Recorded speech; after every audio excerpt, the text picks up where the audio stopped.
I'm Brianna Parks, and coming up next, I'll tell you how a recent healthcare proposal could affect your next trip to the doctor's office. I'm Tessa Iglesias, and coming up, I'll tell you about a new app that makes advocating as easy as 4 clicks away. I'm Connor Schlegel, and straight ahead, hear how one city council candidate is working to close the nationwide gender gap in local government. Our Emmy Award-winning WVU News starts now.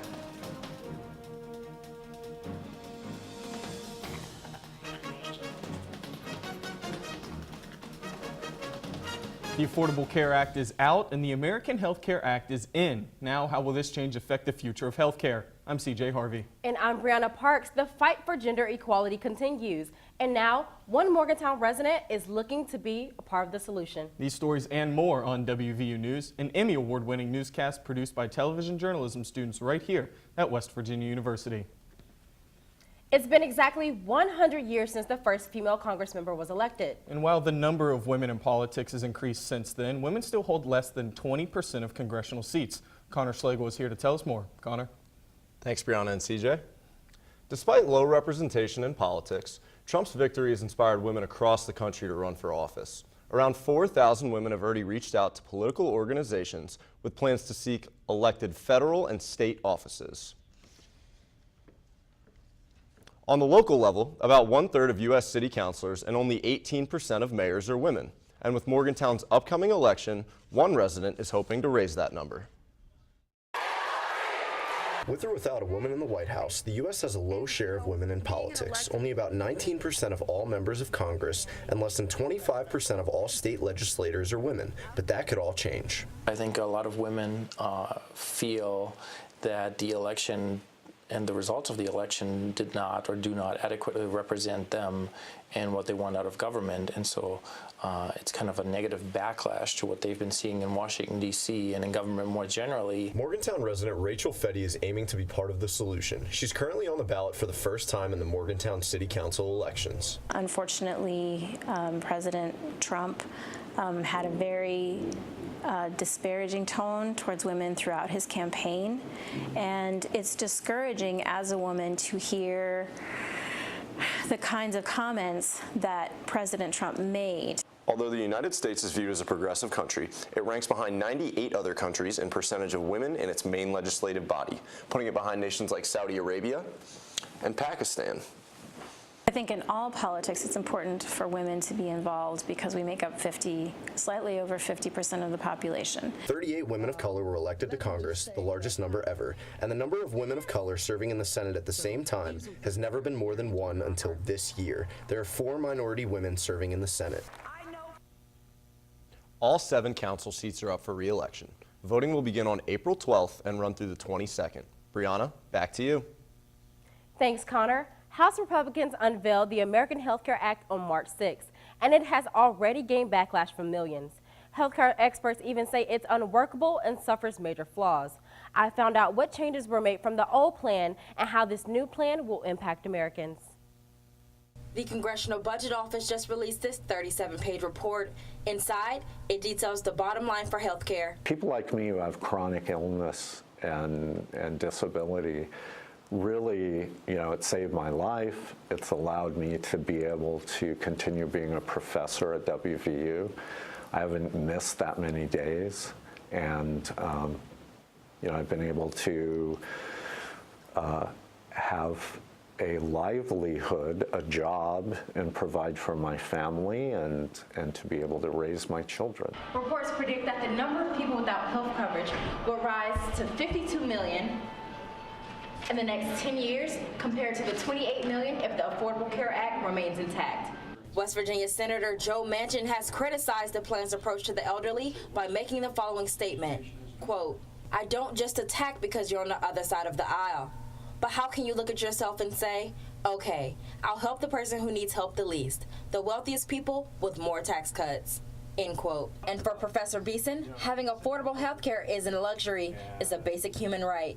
In a wealthy country like ours, I think affordable health care for everybody is mandatory now.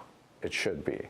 Every industrialized country but the United States has single-payer health care. that's affordable. The report also foresees a reduction in the number of Americans who get insurance through their employers, in part because the new tax credits will be available only to people with higher incomes. Experts say the act falls short of Trump's promises for affordable coverage and lower deductibles. The new plan puts 600,000 West Virginians at risk for decreased benefits and higher premiums. And at a recent town hall meeting, keynote speaker Senator Manchin discussed the Health Care Act with over 500 citizens. He's also been quoted urging Americans to contact their local lawmakers to get their voices heard. Tessa Iglesias joins us now from Social Square to tell us about a new app that makes advocating as easy as sending a tweet. Tessa? Since Trump's victory in November, socialist organizations have reported an explosion in membership and interest. But how do you contact your legislators to advocate for a cause? A new app makes this process simple, fast, and just a few clicks away. OSE is a smartphone and web application that allows users to become expert advocators instantly. To use the app as an advocator, you simply type in your address and you will automatically get a list of all your state senators and delegates with their contact information. We are more connected now than ever, but it feels like we're the least amount of connected we've ever been. So we want to use this wonderful technology that we have to enable everyone to become expert advocates. The app allows organizations to create and launch campaigns within minutes. When you advocate for a campaign, the app provides you with a tweet and phone script telling you exactly what to say when you get in contact with your legislators. If you want to personally call a legislator to advocate, simply click on the attached phone script. Read it over, then hit call, and you will automatically be put in contact with your chosen legislator to fight for your cause. OSE really cuts through a lot of the information gathering process that has to take place when it comes to contacting your representative. Instead of having to go online to the website or pull up different resources to contact your representatives, you literally have direct access by putting in your zip code to your elected representatives. OSE is also beneficial to legislators as it helps close the gap between everyday folks advocating for a cause and elected officials hearing the message.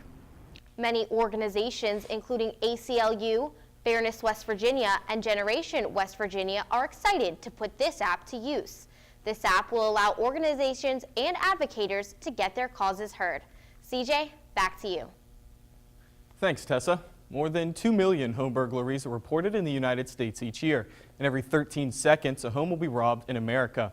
But how many of those break-ins can be avoided by simply locking your doors and your windows? Scotty McMorrin joins us now from Studio B at the Media Innovation Center to tell us more. Scotty?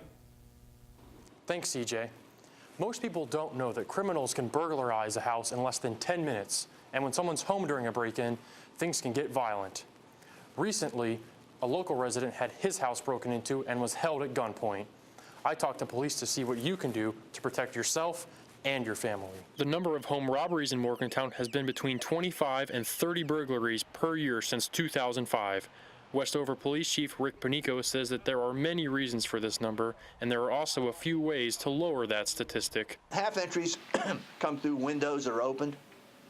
The other half, they'll go through a door, a back door, a front door, and they'll forcibly pop in it. In fact, 30% of all burglaries happen through an unlocked window or door.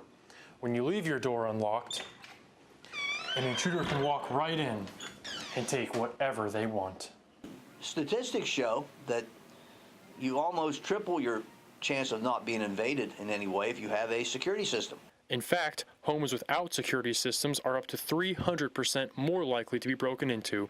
Just ask WVU graduate Joe Nelson, who had his PlayStation stolen. By the time I got back to my house ready to just be done with work, PS4 was gone. Unfortunately, Nelson forgot to lock his side door before he left the house that day.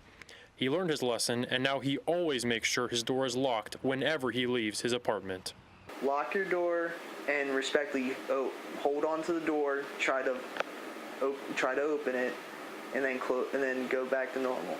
It doesn't take more than 30 seconds. Experts say the items most robbers look for are cash, jewelry, laptops, guns, and small electronics.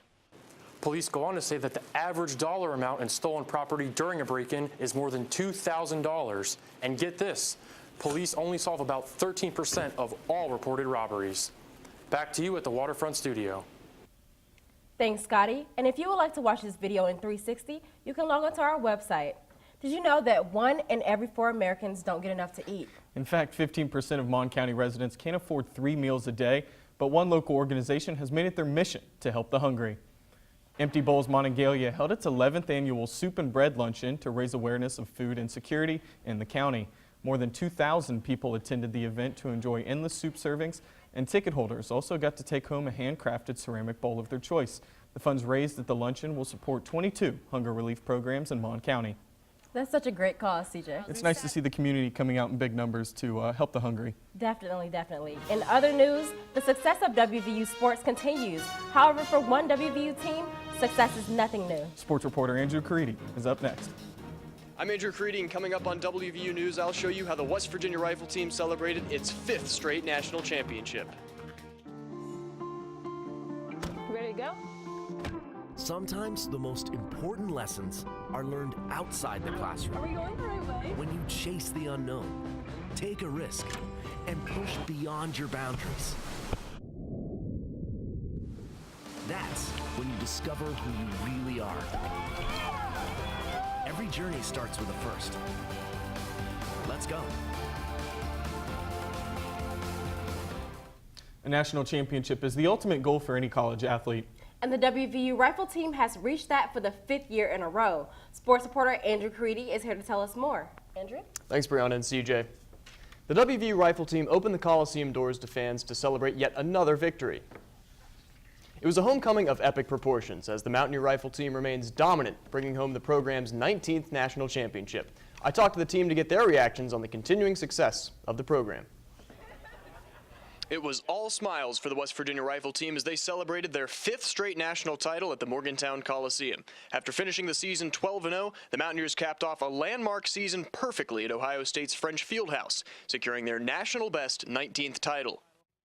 The Mountaineers set their sights for a 5th straight national title and hit the bullseye. Not only bringing home 5 individual trophies, they also set a new championship record. An aggregate score of 4.723 means that the Mountaineers shot the best ever on the biggest stage. It's even more impressive when its most accurate shooters were the youngest as well.